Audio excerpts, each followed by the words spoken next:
Hello students, welcome back to my channel Study with Arpita ma'am. We are covering the first chapter of history of class 12, that is brick, beads and bone. And today we are going to cover the last topic of this chapter, that is problems of the piecing together the past. अब हम Harappan civilisation के बारे में जितना भी बात करें, हमें पता है कि हम उसकी पूरी डिटेल नॉलेज नहीं जानते, ठीक है ना। हमारे पास पूरा उसका डिटेल सिविलाइजेशन का बेस सारी चीज़ें हमें नहीं हैं हमारे पास। साथ में हमें बहुत सारी चीज़ें और भी नहीं पता है। हमने कैसे उसके बारे में पता किया है, हमने जो चीज़ें मिली हैं उससे हमने चीज़ों को कलेक्ट करके एक स्टोरी क्रिएट की है और उसको जोड़ा है हड़प्पन सिविलाइजेशन से।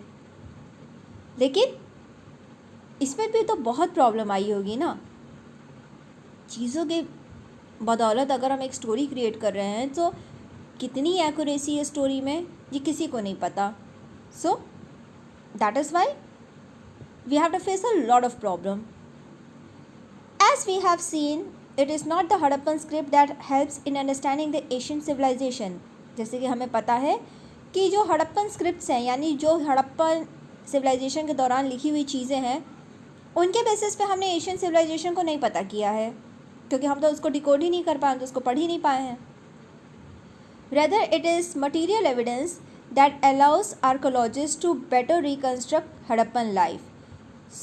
उसकी जगह पे हमने क्या, जो भी चीज़ें मिली हैं, ठीक है, जो भी सामान मटेरियल जो भी चीज़ें हमें मिली है, उसके बेसिस पे आर्कोलॉजिस्ट ने जो हड़प्पा के लोग हैं और उनकी लाइफस्टाइल है उसको क्रिएट करने की कोशिश की है। This material could be portrait, tools, ornaments, house hold objects etcetera. तो ये कुछ भी हो सकता था। पॉट आपके हो सकते थे, टूल्स जो थे, ऑर्नामेंट्स थे, जो भी घर पे यूज़ होने वाली कॉमन चीज़ें थीं, कुछ भी ओके। जो भी चीज़ें हमें मिल रही हैं, अवेल हो रही है, उससे हम समझने की कोशिश कर रहे हैं कि किस तरह का मटेरियल यूज़ होता था, किस तरह के प्रोडक्ट्स थे, क्या यूज़र्स होंगे प्रोडक्ट्स के। So that thing organic material such as cloth, leather, wood and reeds generally decomposed, especially in tropical regions. What survive are stone, burnt clay, metals, etc. तो जो चीज़ें ख़त्म हो सकती हैं, ठीक है, क्लोथ हो गया, लेदर हो गया, वुड हो गया, रीड हो गए, ठीक है, ये सब क्या हो गई, ये आपका आप ये क्लाइमेटिक कंडीशन की वजह से अपने आप क्या हो सकती है, ख़त्म हो सकती है, नष्ट हो सकती हैं। तो इनका वजूद तो मिलना पॉसिबल नहीं है ना। कपड़े क्या होते हैं, अगर बहुत सालों तक तो उसका परत जैसे निकलने लगता है और वो ख़राब हो जाते हैं, ठीक है। लेदर, वुड के साथ भी वही चीज़ें हैं। तो ये सब चीज़ें क्या हैं, आपकी धीरे अपने आप ही क्या हो गई थी, ख़त्म हो गई थी। तो उससे हमें बहुत ज़्यादा वजूद तो पता नहीं चला होगा। हाँ, कुछ टुकड़े उकड़े मिल गए होंगे तो पता चला कि अच्छा ये चीज़ें इस्तेमाल होती थी इस ज़माने में। लेकिन जो आपके स्टोन्स थे, बर्न क्ले, जो मिट्टी का कंटेंट बना होगा, ठीक है, जो मिट्टी के बर्तन सब थे या खिलौने, मेटल्स, ये सब चीज़ें हमें एक्चुअल में मिली हैं। तो हमें पता चला अच्छा ये भी चीज़ें यहाँ पर इस्तेमाल होती थी। It is also important to remember that only broken and useless objects would have been thrown away, other things would probably have been recycle. तो ये बहुत क्लियर था कि जो चीज़ें बिल्कुल भी इस्तेमाल करने लायक नहीं होंगी उसी को फेंका जाता होगा। जो चीज़ें इस्तेमाल हो सकती हैं या रिसाइकिल हो सकती हैं उसको रिसाइकिल करके इस्तेमाल किया जाता होगा, ठीक है। जो आपका क्राफ्ट प्रोडक्शन वाला एरिया था उसमें हमने क्या कहा कि कैसे क्राफ्ट प्रोडक्शन हमने पता किया था। कुछ एरियाज़ जहाँ पे वेस्ट फेंके थे तो हमें पता चला अच्छा ये सामान फेंके हुए हैं, यानी इस पर्टिकुलर चीज़ की वेस्ट फेंके हुए हैं, मतलब इस प्रोडक्ट्स का इस्तेमाल होता होगा यहाँ पर। Other things would probably have been recycled. Consequently, valuable artifacts that are found intact were either lost in the past or hoarded or never retrieved. Okay, so जो valuable products रहे होंगे या valuable artifacts रहे होंगे वो actually बहुत ज़्यादा हमें मिले नहीं, ठीक है। हो सकता है खो गए हों या कहीं पर चले गए हों या कहीं ले गए होंगे लोग, कुछ भी हो जाए। ओके, हमारे पास बहुत ज़्यादा जो वैल्यूबल आपके प्रोडक्ट्स थे उनका कंटेंट हमें बहुत ज़्यादा मिलता नहीं है। Okay, in other words such finds are accidental rather than typical. तो अगर हम बात करें इन वैल्यूबल प्रोडक्ट्स की तो अगर हमें कुछ मिल गया तो वो एक्सीडेंटली मिल गया, अच्छा कुछ बचा रह गया। नहीं तो ज़्यादातर क्या हो गया, लोग अपने साथ लेते गए होंगे, या कोई आया होगा वहाँ पर उसको पाया होगा तो वो अपने साथ लेता गया होगा, जो भी है, मतलब हमारे पास उसके बहुत ज़्यादा रिमेन्स नहीं मिलते हैं। अगर मिला भी है तो वो एक्सीडेंटल मिला होगा, शायद कोई किसी ने छोड़ दिया होगा तो इसलिए वो हमें मिल गया। नाउ द फर्स्ट सब point in is classifying finds. Okay, recovering artifacts is just the beginning of the archaeological enterprise। तो आर्टिफैक्ट्स को का मिलना क्या है, एक तरह से एक शुरुआत है आपका हिस्ट्री को समझने के लिए, ठीक है। Archaeologist then classify their finds. One simple principle of the classification is in term of material such as stone, clay, metal, bones, ivory etcetera. So अगर हम बात करें आपके कंटेंट की, आर्कोलॉजिस्ट को जो भी चीज़ें मिल रही है तो आर्कोलॉजिस्ट क्या कर रहे हैं, इनको सेक्शंस में डिवाइड कर रहे हैं। जैसे कि कुछ बहुत कॉमन चीज़ें होंगी, ठीक है, स्टोन, क्ले, मेटल्स, ये क्या है, बहुत कॉमन चीज़ें हैं, तो मतलब हर जगह इस्तेमाल होती होंगी, ठीक। The second and more complicated is in term of functions. Archaeologist have to decide whether for instant an artifact is a tool or an ornament or both or something meant for ritual use। तो जैसे हमने कहा कि पहला क्या है कि material, क्या चीज़ें मिली होंगी, ठीक है, किस चीज़ों का इस्तेमाल होता होगा, तो कॉमन मटेरियल्स हो गए आपके, जो चीज़ें हर जगह मौजूद रही, मिल गई, ठीक है, तो उसमें स्टोन, क्ले, मेटल्स, इन सब का बताया गया। दूसरा आपका और ज़्यादा डिफ़िकल्ट हो गया, यानी उन्होंने अपनी फाइंडिंग कैटेगरीज़ को भी क्या किया है, मतलब अपने फाइंडिंग कंटेंट को भी कैटेगराइज किया है, ठीक है।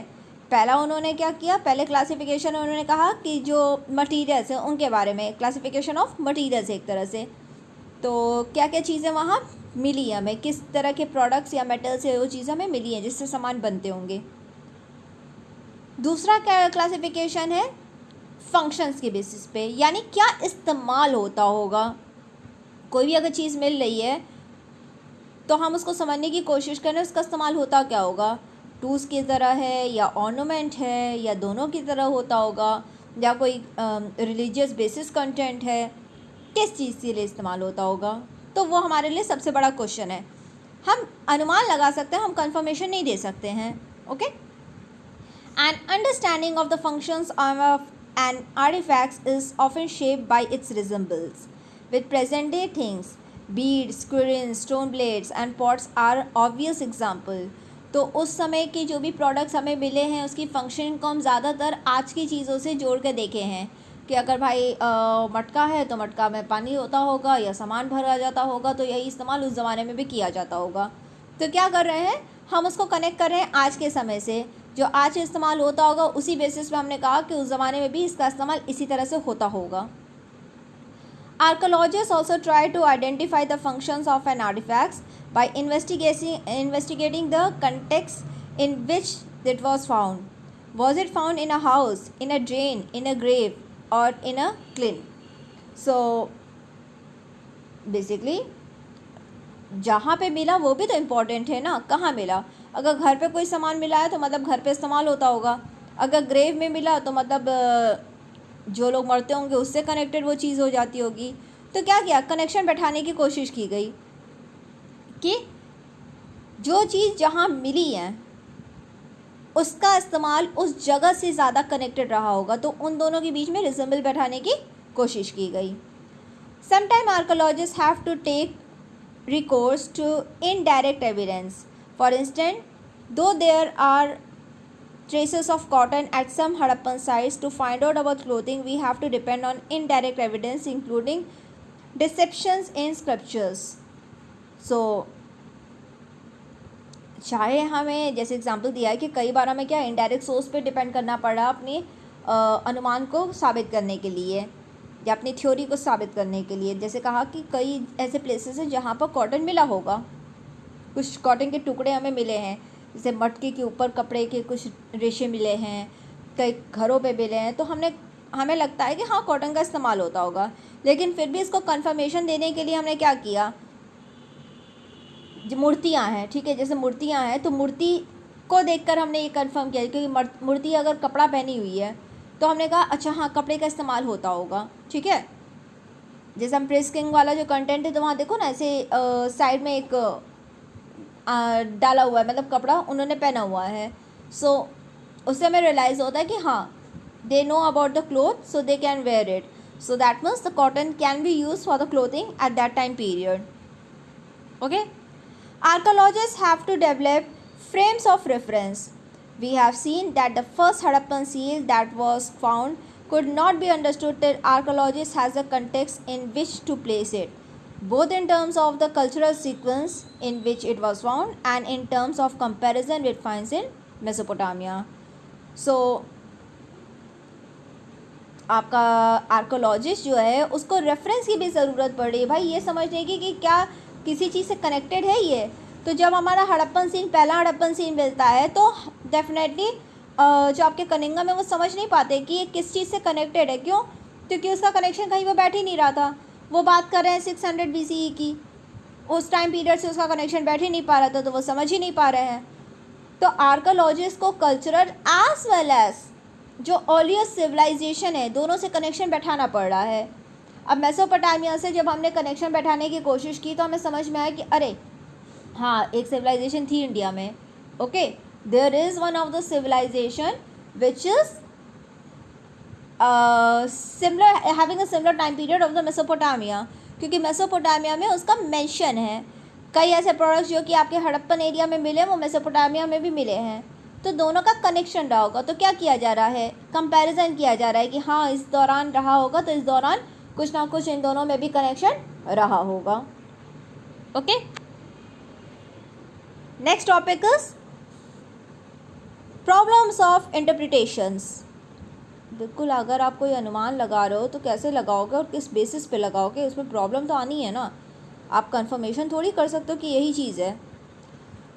The problems of archaeological interpretations are perhaps more evidence in attempts to reconstruct religious practice. तो सबसे बड़ी प्रॉब्लम किस में आई होगी? रिलीजियस प्रैक्टिसेस में आई होगी, ठीक है। अनुमान लगाना, किस तरह से अनुमान लगाओगे, क्योंकि उस समय तो हमें मेनली कुछ रिलीजियस कंटेंट का बेस हमें मिला ही नहीं है। कुछ हम ये नहीं कह सकते कि हाँ बेसिकली रामायण महाभारत जैसी चीज़ें जो है ग्रंथ जो है उस टाइम पीरियड से कनेक्टेड होंगी, बिल्कुल भी नहीं। तो थोड़ा सा इसको रिकन्स्ट्रक्ट करना बहुत मुश्किल काम था। Early archaeologists thought that certain objects which seems unusual and unfamiliar may have had a religious significance.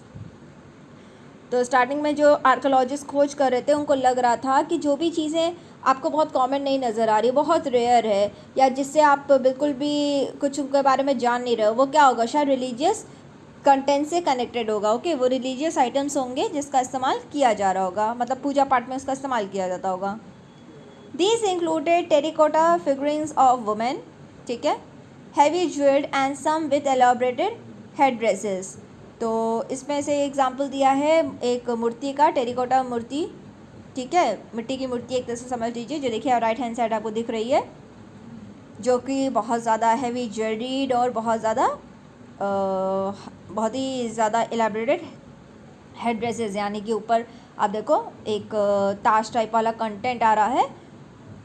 तो इस तरह की मूर्ति को देखकर उनको थोड़ा सा लगा कि हो सकता है ये क्या हो, ये शायद कोई भगवान की मूर्ति हो।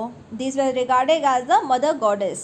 ओके, सो जिस तरह से इनका पहनावा है, जिस तरह से इनकी मूर्ति नज़र आ रही है, लोगों ने अनुमान लगाया कि ये क्या है, भगवान रही होंगी, कोई देवी रही होंगी उस ज़माने की। Rare stone statuaries of man in an almost standardize posture seated with one hand on the knee such as the priest king was also similarly classified.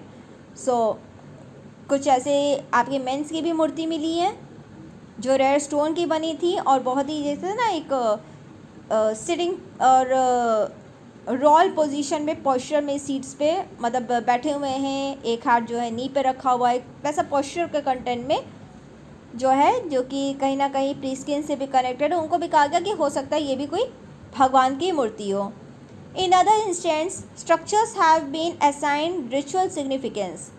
These include the great bath and fire altars found in Kalibangan and Lothal.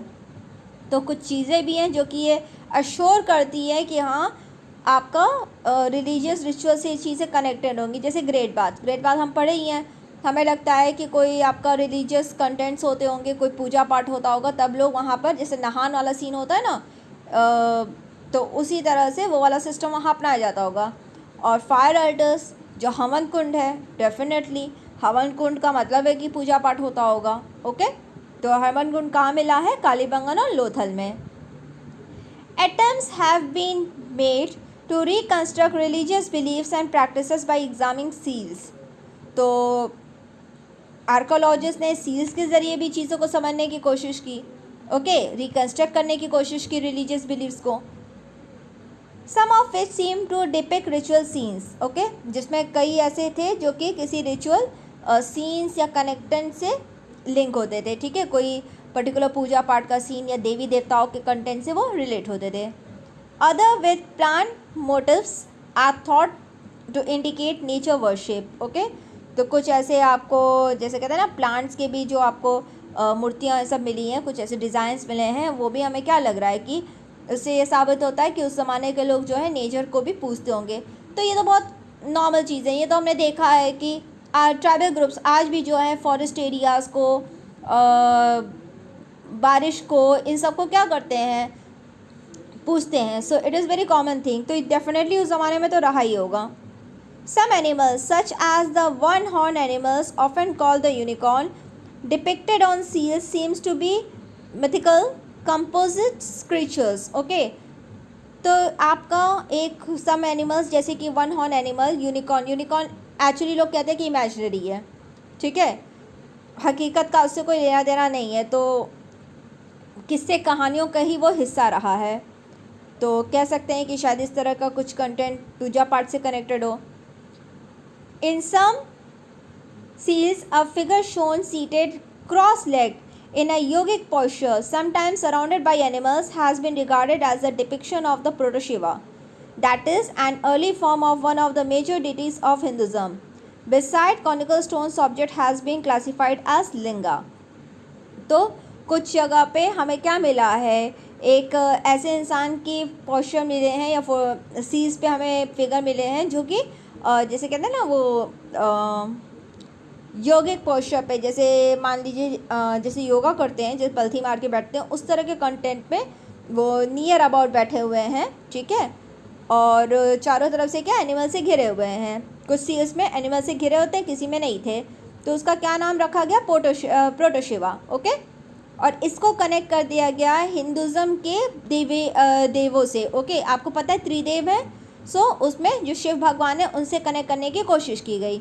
वही दूसरी तरफ इनके जो ये मूर्ति मिली थी या जो seals में जो चिन्ह मिले हैं, उनके पास में जो स्टोन के ऑब्जेक्ट्स हैं उनको लिंगा से कनेक्ट कर दिया गया, शिवलिंग, ओके, उससे कनेक्ट कर दिया गया। Many reconstructions of Harappan religions are made on the assumptions that later traditions provide parallel with earlier ones. This is also because archaeologists often move from the known to the unknown, that is from the present to the past. तो कई ऐसे reconstruction Harappan religion के थे जो कि ज़्यादातर जो हमारे आज के ट्रेडिशन से उसको कनेक्ट करके बैठाया गया था। क्यों? क्योंकि हम किससे चीज़ों को समझते हैं? जो चीज़ें हमें पता होती है उससे हम कनेक्ट करके जो हमें चीज़ें पता नहीं होती हैं उसको समझने की कोशिश करते हैं। यानी आज जो चीज़ हम देख रहे हैं उससे कनेक्ट करके हम समझने की कोशिश करेंगे कि पास में क्या था। तो डेफिनेटली जो रिचुअल्स अगर हम बनाएंगे या कोई भी कंटेंट, कोई चीज़ के इस्तेमाल करने की बात करेंगे, तो आज जिस बेसिस पर इस्तेमाल होता होगा उसी पे हम अनुमान लगाएंगे कि उस ज़माने में भी वो इसी तरह से इस्तेमाल होता होगा। While this is possible in the case of stone currents and pots, it becomes more speculative when it extended to the religious symbols. तो कुछ चीज़ों में पॉसिबल लगता है, ठीक है, और कुछ चीज़ों में डेफिनेटली नहीं लगता है, क्योंकि जो रिलीजियस सिंबल हो वो सब है, उसमें अगर वही सेम चीज़ हो तो ये तो भरोसा नहीं हो सकता। क्यों? क्योंकि उस ज़माने में भी ट्राइबल ग्रुप्स रहते होंगे और सबके अपने अपनी एक बिलीव्स होती थी। आज ही आप देखो कल्चर में कितना फ़र्क है, तो सिमिलर उस ज़माने में भी रहा होगा। तो हम ये नहीं कह सकते कि आज जो हम रिचुअल्स करते हैं उसी तरह से वो लोग भी करते होंगे। उनके रिचुअल करने का तरीका, उनके डिटीज़ का कंटेंट सब कुछ क्या होगा? अलग होगा। ओके, हम सिर्फ जो अनुमान लगा रहे हैं वो ऐसा भी हो सकता है कि पूरी तरह से गलत हो. Okay, let us look for instance at the Purushava seals. The earliest religious text, the Rig Veda, mention a god named Rudra, which is name used for Shiva in the later Puranic traditions. तो हमने example लिया कि चलो प्रोटोशिवा का जो हमारी seal दिख रहा है उसका पहले एग्जाम्पल लेते हैं. कहा गया ऋग्वेद, जो कि आपकी 1500 BC में लिखी गई थी, उस किताब में एक गॉड का नाम मेंशन किया गया है रुद्र, जिसको आगे चल के ही हम लोग हिंदू कंटेंट में जो है हिंदू रिलीजन में शिव भगवान के उससे जाना जाता है. यानी जो पौराणिक ट्रेडिशन है वहाँ पर रुद्र भगवान का ही नाम जो है शिवा के नाम से जाना गया. However, unlike Shiva, Rudra in the Rigved is neither depicted as Pashupati, lord of animals in general and cattle in particular, nor as a yogic. In other words, this depiction does not match the description of Rudra in the Rigveda. So, चाहे हमने ये कह तो दिया कि ऋग्वेद में जो आपके रुद्र हैं वो आगे चल के जो हैं शिव भगवान के नाम से जाने गए, लेकिन कहा गया कि जो रुद्र की हम बात करते हैं, रुद्र भगवान की जो हम बात कर रहे हैं ऋग्वेद में, वो कहीं से भी पशुपति के कंटेंट से नहीं लिंक किए गए हैं. ठीक है, ना तो योगी के नाम से जाने गए हैं. शिव भगवान भाई हमें पता है कि वो जानवर और भूत पिशाच सबके जो है देव माने जाते हैं और वो योगी भी हैं. तो अगर आप शिव भगवान को कनेक्ट करो तो इनके ये जो फीचर्स हैं वो आने चाहिए थे ना, लेकिन रुद्र भगवान के नाम पे इस तरह का कोई भी कनेक्शन नहीं है. तो मतलब रुद्र भगवान जो ऋग्वेद में मेंशन है उसका कनेक्शन जो शिव भगवान पुराने ट्रेडिशन में उससे कनेक्शन बैठ नहीं रहा है. तो हो सकता वो हो या हो सकता वो नहीं हो. ओके, तो दोनों कंटेंट है और जहाँ तक अभी ये दिख रहा है उससे तो ये साबित हो रहा है कि रुद्र भगवान और शिव भगवान एक नहीं है. Okay, is this then possibly a shaman of some scholars have suggested. तो क्या ये सिर्फ एक अनुमान है, एक पॉसिबिलिटी है, एक सोच, एक विचार, कंटेंट है बस खाली कि लोगों ने कह दिया कि वो एक है, लेकिन हकीकत में जो है वो ऐसा कोई भी पॉसिबिलिटी जो हमें सोर्सेस हैं उसके बेसिस में नहीं मिल रहा है. ओके, तो इसीलिए कहा गया कि रिलीजियस बेस जो हैं वो आपके सिमिलर नहीं नज़र आते हैं. रिलीजियस बेस के कंटेंट में बात करें तो चीज़ें क्या होती हैं, हमें अलग नज़र आती हैं. Okay, so this is the last topic of your chapter. With this chapter is ending. One part will be more there, that is the conclusion part, जो कि आपके नेक्स्ट वीडियो में पोस्ट हो जाएगा.